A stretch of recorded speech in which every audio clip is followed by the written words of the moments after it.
పునుకుల కోసం ఇది 3 కప్పుల పులిసినటువంటి అంటుకొర్రల పిండిని నేను తీసుకున్నాను. ఇందులో మీడియం సైజు 3 ఉల్లిపాయలను తరుక్కున్నాను. ఆ ఉల్లిపాయలు ఒక 3 నుంచి 4 పచ్చిమిరపకాయలు చిన్నగా కట్ చేసుకున్నాను. ఇవి తరుక్కున్నటువంటి కరివేపాకు,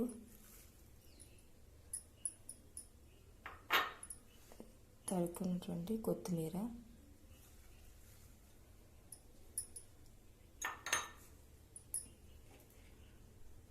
ఒక స్పూను జీలకర్ర,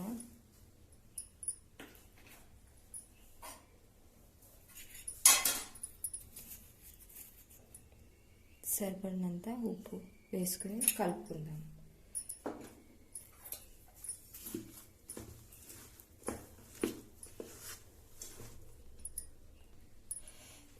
ఈ విధంగా కలుపుకున్నాను. దోసల పిండి ఎలా చేయాలో ఐ బాక్స్లో ఇచ్చాను. అందులో అంటుకొర్రలతో చేసిన దోసల పిండి చేశాను. అది దోసలు వేసుకోవడానికి చేశాను కాబట్టి కొంచెం పలచగా ఉండాలి. అదే పునుకులకి అయితే కనుక ఇదిగో చూడండి, ఇంత గట్టిగా ఉండాలన్నమాట. ఎందుకంటే మన చేతులతో చిన్న చిన్న ఉండలుగా నూనెలో వేసి కాల్చుకోవాలి కదా, అందుకోసం అని చెప్పి కొంచెం గట్టిగా తక్కువ నీళ్ళు పోసుకొని వండుకోవాలి, రుబ్బుకోవాలి. మనం అంటుకొర్రలు నానబెట్టేటప్పుడే కొంచెం తక్కువ నీళ్ళు వేసి నానబెట్టుకుంటే సరిపోయిద్ది. మునిగేంత వరకు వేసుకొని ఒక 4 గంటల పాటు నానబెట్టుకొని రుబ్బుకోవాలన్నమాట. మినపప్పుని విడిగాను, అంటుకొర్రలను విడిగాను రుబ్బుకొని రాత్రంతా పులిగి పెట్టుకుంటే సరిపోయిద్ది. ఇప్పుడు పునుకులను ఎలా వేసుకోవాలో చూద్దాం. ఇనుపెనం పెట్టుకుని వేడి చేసుకుని కొంచెం వేడెక్కిన తర్వాత నూనె పోసుకుని పునుకులని కాల్చుకుందాం.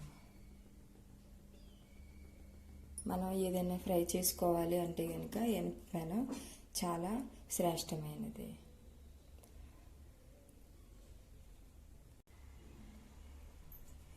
నూనె పోసుకుంటున్నాను. నేను పునుకులను వేపుకోవడానికి పల్లీల నూనె తీసుకున్నాను. ఇది కట్టెగానుగ నూనె. మనం ఏదన్నా ఫ్రైస్ చేసుకోవడానికి వేరుశనగ నూనె కానీ లేదంటే కొబ్బరి నూనె కానీ వాడుకోవచ్చు. అది కూడా రిఫైన్డ్ ఆయిల్ని ఉపయోగించకూడదు, అది ఆరోగ్యానికి అంత మంచిది కాదు. ఇది ఎద్దుగానుగ నూనె అన్నమాట. మేము ఇది ఆంధ్రా నుంచి తెప్పించుకుంటాము. ఇది వేడెక్కేంత వరకు చూద్దాము.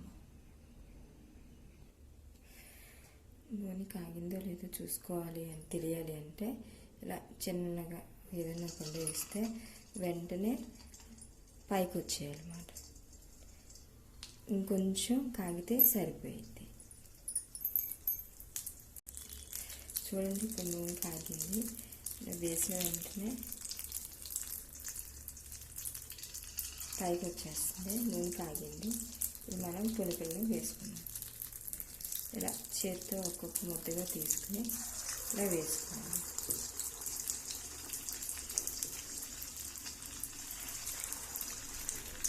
ఈ విధంగా ఉపయోగించుకున్నటువంటి నూనెని మళ్ళీ వేయించుకోవడానికి ఉపయోగించుకోవడం అది శ్రేష్టం కాదు. ఒకసారి ఉపయోగించుకున్న నూనెని ఈ నూనెని దోశలు వేసుకోవడానికి కానీ ఇడ్లీకి కానీ ఉపయోగించుకోవచ్చు. మళ్ళీ 1-2 సార్లు ఇదే నూనెతో వేపుకోవడం అంత మంచిది కాదు. అందుకని చెప్పి ఎప్పుడైనా నేను వేపుకోవాలి అనుకున్నప్పుడు తక్కువ నూనె పోసుకుని చిన్న మూకుట్లో చేసుకుంటాను.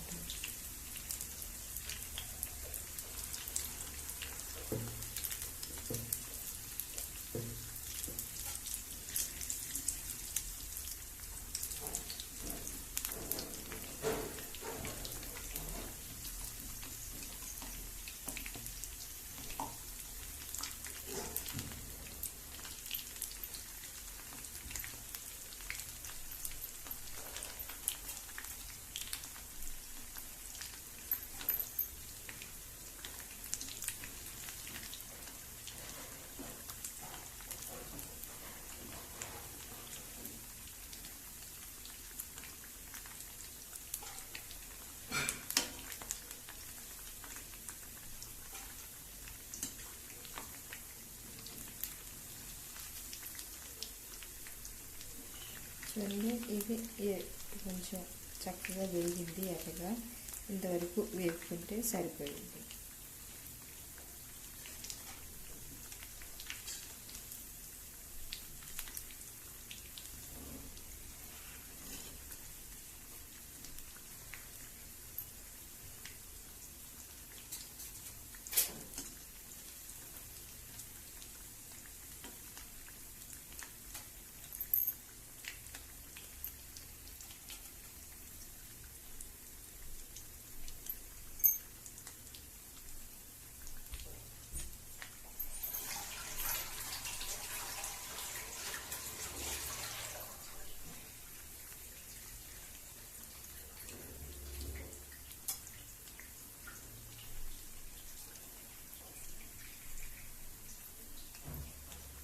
మధ్య మధ్యలో ఇలా తిప్పుకుంటూ ఉండాలి.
చూడండి, చక్కగా వేగుతున్నాయి.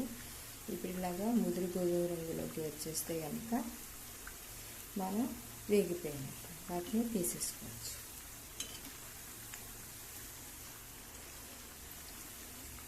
మనం ఇలాంటి ఫ్రైస్ చేసుకోవాలి అనుకున్నట్టు మీడియం ఫ్లేమ్లో పెట్టుకుని చేసుకోవాలి.